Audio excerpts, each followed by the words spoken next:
Dikerjai keledai ajaib. Suatu hari, saat Abu Nawas sedang duduk santai, datanglah seorang tamu ke rumahnya. Tamu tersebut merupakan saudagar yang sangat kaya di kampungnya.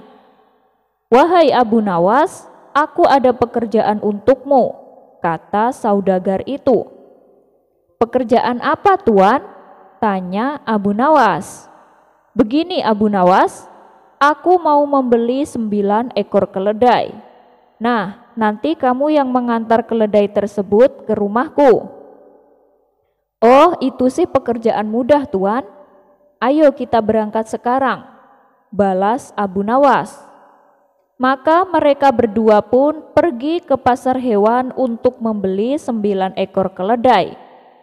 Setelah transaksi selesai, saudagar itu berpesan kepada Abu Nawas, "Sekarang kamu bawa 9 ekor keledai ini sampai ke rumahku ya, dan jangan sampai ada yang hilang." "Oh, jangan khawatir Tuan, semuanya dijamin beres," ucap Abu Nawas. Kemudian saudagar kaya tersebut pulang terlebih dahulu. Sementara Abu Nawas masih mengatur 9 ekor keledainya. Setelah semuanya dirasa sudah siap, Abu Nawas lalu menunggangi salah satu keledai. Kemudian ia pergi menggiring keledainya. Di tengah perjalanan, muncul dalam benak Abu Nawas untuk menghitung keledainya. Ia pun kaget, ternyata keledainya hanya berjumlah 8 ekor. Bukankah waktu berangkat tadi jumlah keledainya ada 9? Kenapa kok tiba-tiba hilang 1? Waduh, jangan-jangan salah satu keledainya ada yang terpisah, kata Abu Nawas mulai cemas. Lantas Abu Nawas turun dari keledainya untuk mencari keledainya yang terpisah. Ia melihat ke sana kemari dan juga di balik pepohonan. Namun ia tak menjumpai apapun. Abu Nawas mencoba menghitung keledainya kembali. Ternyata jumlahnya utuh 9 ekor. "Wah, berarti aku tadi salah menghitung," kata Abu Nawas dalam hati. Abu Nawas pun kembali menunggangi keledainya dan menggiring sisa keledai untuk melanjutkan tugasnya. Selang beberapa saat, Abu Nawas berpikir untuk menghitung kembali jumlah keledainya. "Kenapa jumlahnya jadi 8 ekor lagi? Lelucon apa ini? Aku dipermainkan oleh keledai," pikir Abu Nawas. Terpaksa Abu Nawas kembali turun dari punggung keledainya, lalu menghitungnya kembali. Dan anehnya, jumlah keledainya kembali utuh menjadi 9 ekor. Abu Nawas hampir saja gila. Ia berpikir ada seseorang yang sengaja mempermainkan dirinya. Ia pun kemudian bersembunyi di balik semak sambil mengintip 9 ekor keledainya. "Sekarang aku mau lihat bagaimana seekor keledai bisa hilang," ucap Abu Nawas. Namun usahanya ini sia-sia, karena setelah menunggu agak lama, jumlah keledainya pun masih tetap 9. Ia pun akhirnya memutuskan kembali melanjutkan perjalanan. Dia menaiki keledainya dan menggiring 8 ekor keledai di depannya. Saat ia di atas punggung keledai, Abu Nawas mencoba menghitung kembali keledai yang dibawanya. Sungguh aneh, jumlahnya jadi 8 ekor lagi. "Kenapa bisa begini?" ujar Abu Nawas mulai stres. Tiba-tiba datanglah lelaki tua dan menghampiri Abu Nawas. "Hei Abu Nawas, sepertinya kamu sedang kebingungan ya?" tanya kakek tua. "Iya, aku heran dengan keledai-keledai ini," balas Abu Nawas. "Lah, memangnya kenapa Abu Nawas?" tanya kakek tua itu kembali. "Bagaimana bisa ada seekor keledai yang hilang lalu muncul kembali?" tutur Abu Nawas. Lelaki tua itu pun paham dengan apa yang menimpa Abu Nawas. Ia pun tertawa dan berkata, "Sini, kamu turun dari keledaimu dan hitung berapa jumlahnya." Abu Nawas pun turun dari keledainya dan menghitung kembali. "Wah, iya benar, jumlahnya ada 9, kek," kata Abu Nawas. "Ya sudah, sekarang kamu pulang. Jangan biarkan khayalan ini menguasaimu," kata kakek tua itu. Abu Nawas pun menuruti ucapan kakek tua itu. Ia pun melanjutkan perjalanannya. Lagi-lagi saat Abu Nawas menaiki keledainya, ia menghitung jumlah keledai yang digiringnya, dan jumlahnya hanya 8 ekor. Abu Nawas langsung berteriak minta tolong kepada si kakek. "Lihatlah kek, saya tidak berkhayal. Jumlahnya menjadi 8 ekor, kata Abu Nawas menangis. Kakek tua itu pun kembali tertawa melihat sikap Abu Nawas. "Abu Nawas, kamu itu hanya menghitung keledai di hadapanmu saja. Sementara keledai yang kau tunggangi tidak dihitung. Ya jelas saja jumlahnya hanya 8 ekor. Kata kakek tua itu kembali tertawa. Abu Nawas seketika langsung menyadari kelalaiannya. "Wah, benar juga ya. Ternyata sepandai-pandainya orang atau secerdik-cerdiknya orang, suatu saat pasti akan merasakan kelalaian." Mengungkap si penyihir istana. Alkisah, Abu Nawas mempunyai seekor burung nuri yang cantik. Tiap pagi dan sore ia rajin memandikan burungnya. Suatu ketika, Baginda Raja Harun ar-Rasyid bertandang ke rumah Abu Nawas. Kedatangan paduka raja yang tiba-tiba itu membuat Abu Nawas kaget. Pasalnya, di rumah Abu Nawas tidak tersedia makanan untuk menjamu sang raja. "Tidak usah repot-repot Abu Nawas, saya hanya mampir sebentar. Bagaimana kabarmu? Lama sekali kamu tidak ke istana," tanya sang raja. "Alhamdulillah paduka, keadaan saya baik-baik saja," balas Abu Nawas. Kemudian Baginda Raja mengamati sekeliling rumah Abu Nawas. Saat matanya tertuju ke pojokan, Baginda Raja melihat seekor burung nuri di dalam sangkar. "Kamu sekarang memelihara burung, Abu Nawas?" tanya sang raja. "Betul sekali paduka yang mulia," jawab Abu Nawas. "Burung kamu bagus, bulunya juga indah. Saya suka sekali melihatnya, Abu Nawas. Kalau kamu berniat menjualnya, jangan ditawarkan ke orang lain ya, tawarkan saja kepadaku. Berapapun harganya, pasti aku bayar," tutur Baginda Raja. Abu Nawas tidak menjawab, ia hanya menganggukkan kepalanya. Dalam hati Abu Nawas berkata, "Burung biasa begini, kenapa dibilang bagus? Kalaupun Baginda memintanya, aku akan memberikannya secara cuma-cuma," pikir Abu Nawas. Keesokan paginya, Abu Nawas datang ke istana. Dia datang dengan membawa burung nuri yang diinginkan Baginda Raja. Tapi di depan gerbang istana, 2 orang pengawal menahannya. Mereka berdua adalah orang kepercayaan menteri istana yang dengki kepada Abu Nawas. "Ada keperluan apa kamu datang kemari?" tanya kedua pengawal itu. "Tempo hari paduka raja datang ke rumah saya. Beliau menyukai burung saya.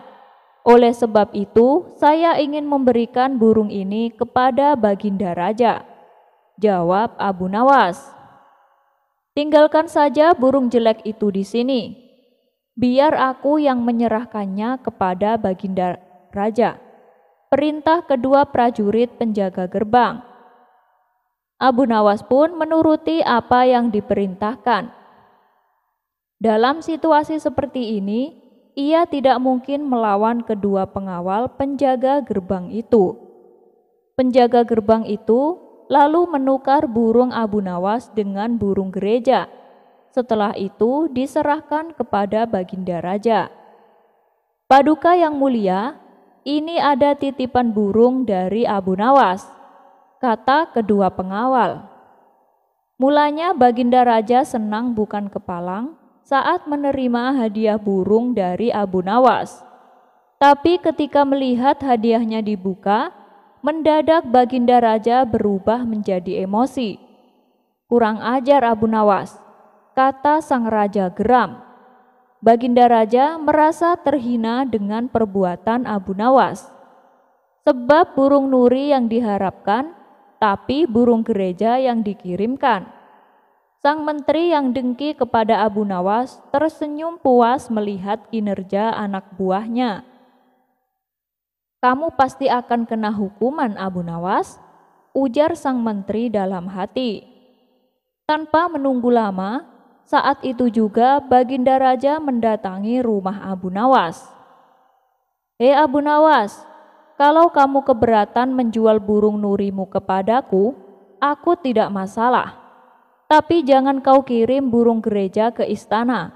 Itu suatu penghinaan buatku, bentak Baginda Raja. Mendengar hal itu, tentu saja Abu Nawas kaget dibuatnya. Bukankah burung yang kemarin aku kirimkan adalah burung nuri? Kenapa bisa menjadi burung gereja ya? Sungguh aneh, pikir Abu Nawas. Tapi Abu Nawas tidak mempunyai saksi untuk membuktikannya. Sedangkan kedua pengawal yang menghadangnya di gerbang istana adalah orang kepercayaan menteri yang dengki kepada dirinya. Ini pasti ulah kedua pengawal itu. Mereka telah menukar burungnya. Maka muncullah ide cemerlang di benak Abu Nawas untuk membuat jera orang-orang yang dengki kepadanya. Abu Nawas lalu mencoba meredakan amarah Baginda Raja. Ampun Paduka yang mulia, sepertinya ada 2 orang penyihir yang berhasil menyusup ke dalam istana Paduka, kata Abu Nawas. Penyihir? Penyihir yang mana? Kamu jangan mengada-ngada Abu Nawas, balas Baginda Raja. Saya serius Paduka. 2 orang penjaga pintu istana itulah penyihirnya. Mereka telah menyihir burung nuri menjadi burung gereja. Kalau Paduka tidak percaya, tunggulah besok di istana. Paduka akan menyaksikan sendiri betapa hebatnya sihir mereka. Begini Paduka, saya masih punya burung 1 lagi, dan besok akan saya berikan kepada Paduka, tutur Abu Nawas. Burung jenis apa yang akan kau berikan kepada saya? Tanya Baginda Raja. Burung pipit Paduka yang mulia, jawab Abu Nawas. Burung pipit? Kamu sendiri kan tahu, saya tidak suka dengan burung pipit, bentak Baginda Raja.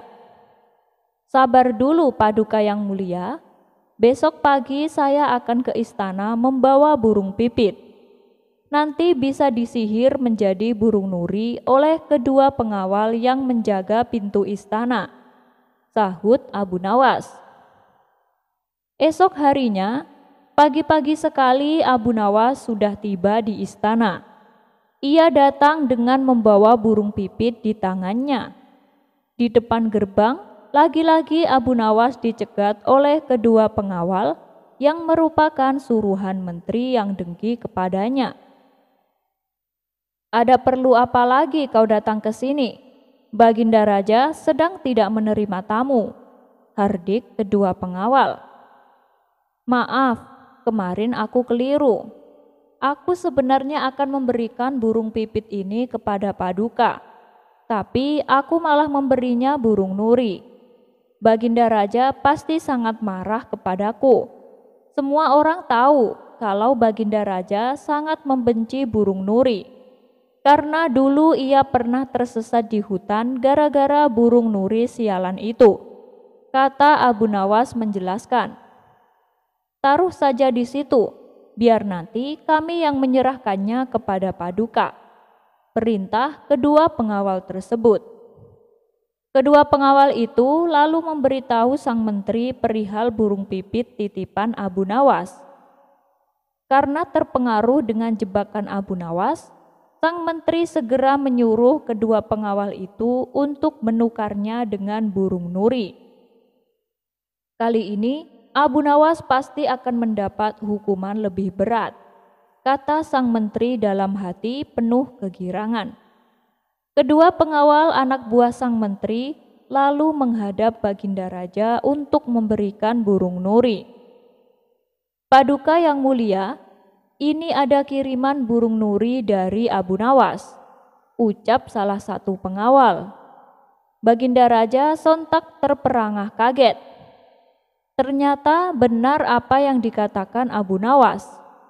Kedua pengawal ini bisa menyihir alias menggelapkan barang yang bukan haknya, pikir Baginda Raja.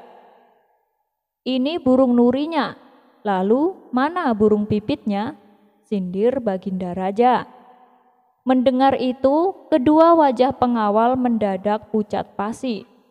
Belum sempat kedua pengawal itu menjawab, Baginda Raja kembali berkata, "Oh, jadi kemarin kalian yang telah menukar burung nuri menjadi burung gereja. Siapa yang menyuruh kalian berbuat demikian?" bentak Baginda Raja. Dengan penuh ketakutan, kedua pengawal tersebut lalu menyebut nama menteri yang menyuruhnya. Baginda Raja pun langsung menghukum mereka bertiga dan memecatnya. Abu Nawas mendemo Tuan Kadi. Pada suatu sore, ketika Abu Nawas sedang mengajar murid-muridnya, ada dua orang tamu datang ke rumahnya. Yang seorang adalah wanita tua penjual kahwa, sedang satunya lagi adalah seorang pemuda berkebangsaan Mesir.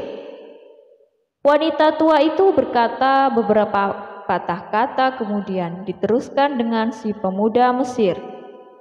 Setelah mendengar pengaduan mereka, Abu Nawas menyuruh murid-muridnya menutup kitab mereka.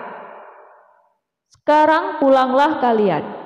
Ajak teman-teman kalian datang kepadaku pada malam hari ini, sambil membawa cangkul, penggali, kapak, dan martil serta batu." Murid-murid Abu Nawas merasa heran, namun mereka begitu patuh kepada Abu Nawas, dan mereka merasa yakin gurunya selalu berada di pihak yang benar. Pada malam harinya, mereka datang ke rumah Abu Nawas dengan membawa peralatan yang diminta oleh Abu Nawas. Berkatalah Abu Nawas, "Hai kalian semua, pergilah malam hari ini untuk merusak rumah Tuan Kadi yang baru jadi." "Hah? Merusak rumah Tuan Kadi?" gumam semua muridnya keheranan. "Apa? Kalian jangan ragu. Laksanakan saja perintah gurumu ini," kata Abu Nawas menghapus keraguan murid-muridnya. "Barang siapa yang mencegahmu, jangan kau pedulikan. Terus pecahkan saja rumah Tuan Kadi yang baru. Siapa yang bertanya, katakan saja aku yang menyuruhmu merusak. Barang siapa yang hendak melempar kalian, maka pukullah mereka dan lemparilah dengan batu." Habis berkata demikian, murid-murid Abu Nawas bergerak ke arah Tuan Kadi. Laksana demonstran, mereka berteriak-teriak menghancurkan rumah Tuan Kadi. Orang-orang kampung merasa heran melihat kelakuan mereka. Lebih-lebih ketika tanpa basa-basi lagi, mereka langsung merusak rumah Tuan Kadi. Orang-orang kampung itu berusaha mencegah perbuatan mereka. Namun karena jumlah murid-murid Abu Nawas terlalu banyak, maka orang-orang kampung tak berani mencegah. Melihat banyak orang merusak rumahnya, Tuan Kadi segera keluar dan bertanya, "Siapa yang menyuruh kalian merusak rumahku?" Murid-murid itu menjawab, "Guru kami, Tuan Abu Nawas yang menyuruh kami." Habis menjawab begitu, mereka bukannya berhenti, malah terus menghancurkan rumah Tuan Kadi hingga rumah itu roboh dan rata dengan tanah. Tuan Kadi hanya bisa marah-marah karena tidak ada orang yang berani membelanya. "Dasar Abu Nawas provokator, orang gila. Besok pagi aku akan melaporkannya kepada Baginda." Benar, esok harinya Tuan Kadi mengadukan kejadian semalam sehingga Abu Nawas dipanggil menghadap Baginda. Setelah Abu Nawas menghadap Baginda, ia ditanya, "Hai Abu Nawas, apa sebabnya kau merusak rumah Kadi itu?" Abu Nawas menjawab, "Wahai tuanku, sebabnya ialah pada suatu malam hamba bermimpi bahwasannya Tuan Kadi menyuruh hamba merusak rumahnya. Sebab rumah itu tidak cocok baginya. Ia menginginkan rumah yang lebih bagus lagi. Ya karena mimpi itu, maka hamba merusak rumah Tuan Kadi." Baginda berkata, "Hai Abu Nawas, bolehkah hanya karena mimpi sebuah perintah dilakukan? Hukum dari negeri mana yang kau pakai itu?" Dengan tenang Abu Nawas menjawab, "Hamba juga memakai hukum Tuan Kadi yang baru ini, tuanku." Mendengar perkataan Abu Nawas, seketika wajah Tuan Kadi menjadi pucat. Ia terdiam 1000 bahasa. "Hai Kadi, benarkah kau mempunyai hukum seperti itu?" tanya Baginda. Tapi Tuan Kadi tiada menjawab.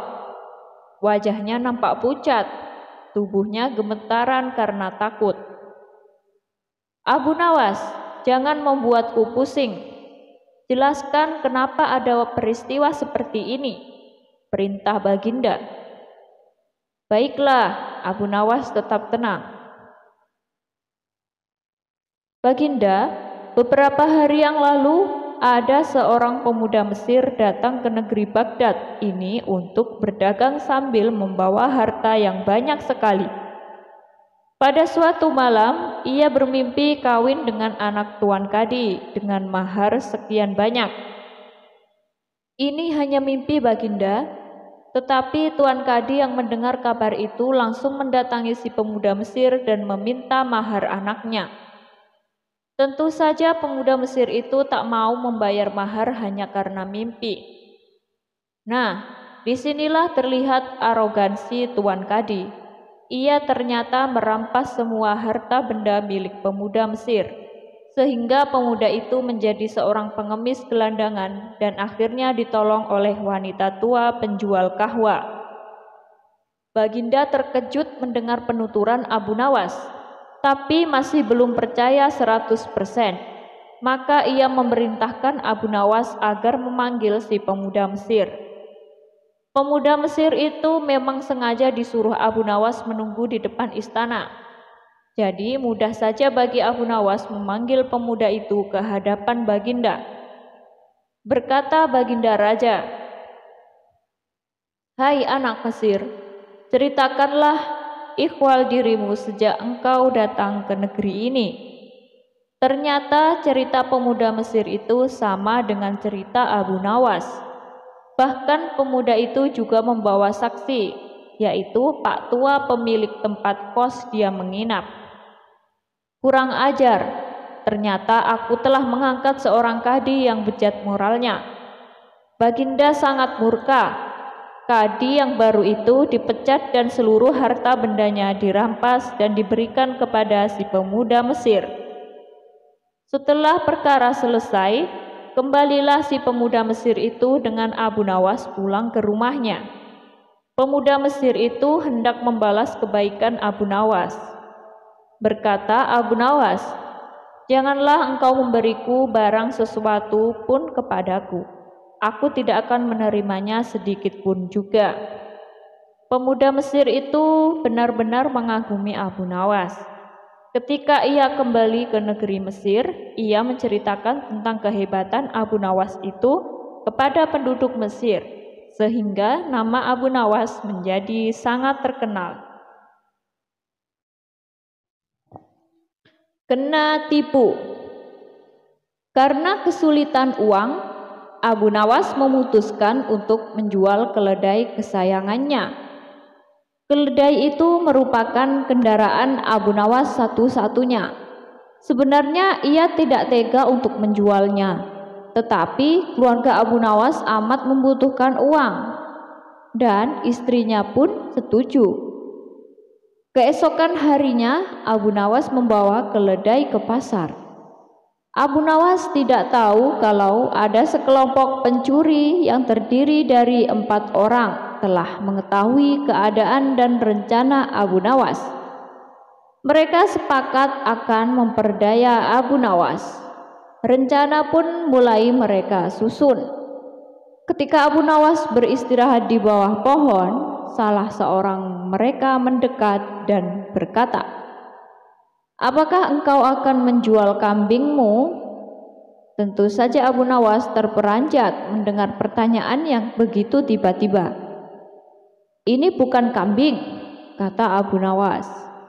"Kalau bukan kambing, lalu apa?" tanya pencuri itu selanjutnya. "Keledai," kata Abu Nawas. "Kalau engkau yakin itu keledai, jual saja ke pasar dan tanyakan pada mereka," kata komplotan pencuri itu sambil berlalu. Abu Nawas tidak terpengaruh. Kemudian ia meneruskan perjalanannya. Ketika Abu Nawas sedang menunggang keledai, pencuri kedua menghampirinya dan berkata, "Mengapa kau menunggang kambing?" "Ini bukan kambing tapi keledai." "Kalau itu keledai, aku tidak bertanya seperti itu. Dasar orang aneh. Kambing kok dikatakan keledai?" "Kalau ini kambing, aku tidak akan menungganginya," jawab Abu Nawas tanpa ragu. "Kalau engkau tidak percaya, pergilah ke pasar dan tanyakan pada orang-orang di sana," kata pencuri kedua sambil berlalu. Abu Nawas belum terpengaruh dan ia tetap berjalan menuju pasar. Pencuri ketiga datang menghampiri Abu Nawas. "Hai Abu Nawas, akan kau bawa kemana kambing itu?" Kali ini Abu Nawas tidak segera menjawab. Ia mulai ragu. Sudah 3 orang mengatakan kalau hewan yang dibawanya adalah kambing. Pencuri ketiga tidak menyia-nyiakan kesempatan. Ia makin merecoki otak Abu Nawas. "Sudahlah, biarpun kau bersikeras hewan itu adalah keledai, nyatanya itu adalah kambing, kambing." Abu Nawas berhenti sejenak untuk beristirahat di bawah pohon. Pencuri keempat melaksanakan strategi busuknya. Ia duduk di samping Abu Nawas dan mengajak tokoh cerdik ini untuk berbincang-bincang. "Aha, bagus sekali kambingmu ini." Pencuri keempat membuka percakapan. "Kau juga yakin ini kambing?" tanya Abu Nawas. "Loh, ya jelas sekali kalau hewan ini adalah kambing. Kalau boleh aku ingin membelinya. Berapa kau mau membayarnya?" 3 dirham. Abu Nawas setuju. Setelah menerima uang dari pencuri keempat, kemudian Abu Nawas langsung pulang. Setiba di rumah, Abu Nawas dimarahi istrinya. "Jadi keledai itu hanya engkau jual 3 dirham lantaran mereka mengatakan bahwa keledai itu kambing?" Abu Nawas tidak bisa menjawab. Ia hanya mendengarkan ocehan istrinya dengan setia sambil menahan rasa dongkol. Kini ia baru menyadari kalau sudah diperdayai oleh komplotan pencuri yang menggoyahkan akal sehatnya. Abu Nawas merencanakan sesuatu. Ia pergi ke hutan mencari sebatang kayu untuk dijadikan sebuah tongkat yang nantinya bisa menghasilkan uang. Rencana Abu Nawas ternyata berjalan lancar. Hampir semua orang membicarakan keajaiban tongkat Abu Nawas. Berita ini juga terdengar oleh para pencuri yang telah menipu Abu Nawas. Mereka langsung tertarik. Bahkan mereka melihat sendiri ketika Abu Nawas membeli barang atau makan tanpa membayar, tetapi hanya dengan mengacungkan tongkatnya. Mereka berpikir kalau tongkat itu bisa dibeli, maka tentu mereka akan kaya. Karena hanya dengan mengacungkan tongkat itu, mereka akan mendapatkan apa yang mereka inginkan. Akhirnya mereka mendekati Abu Nawas dan berkata, "Apakah tongkatmu akan dijual?" "Tidak," jawab Abu Nawas dengan cuek. "Tetapi kami bersedia membeli dengan harga yang amat tinggi," kata mereka. "Berapa?" kata Abu Nawas pura-pura merasa tertarik. 100 dinar uang emas, kata mereka tanpa ragu-ragu. "Tetapi tongkat ini adalah tongkat wasiat satu-satunya yang aku miliki," kata Abu Nawas sambil tetap berpura-pura tidak ingin menjual tongkatnya. "Dengan uang 100 dinar engkau sudah bisa hidup enak," kata mereka makin penasaran. Abu Nawas diam beberapa saat, sepertinya merasa keberatan sekali. "Baiklah kalau begitu," kata Abu Nawas kemudian sambil menyerahkan tongkatnya. Setelah menerima 100 dinar uang emas, Abu Nawas segera melesat pulang. Para pencuri itu segera mencari warung terdekat untuk membuktikan keajaiban tongkat yang baru mereka beli. Seusai makan, mereka mengacungkan tongkat itu kepada pemilik kedai. Tentu saja pemilik kedai marah. "Apa maksudmu mengacungkan tongkat itu padaku? Bukankah Abu Nawas juga mengacungkan tongkat ini dan engkau membebaskannya?" tanya para pencuri itu. "Benar, tetapi engkau harus tahu bahwa Abu Nawas menitipkan sejumlah uang kepadaku sebelum makan di sini. Gila, ternyata kita tidak mendapat keuntungan sama sekali menipu Abu Nawas. Kita malah rugi besar," umpat para pencuri dengan rasa dongkol.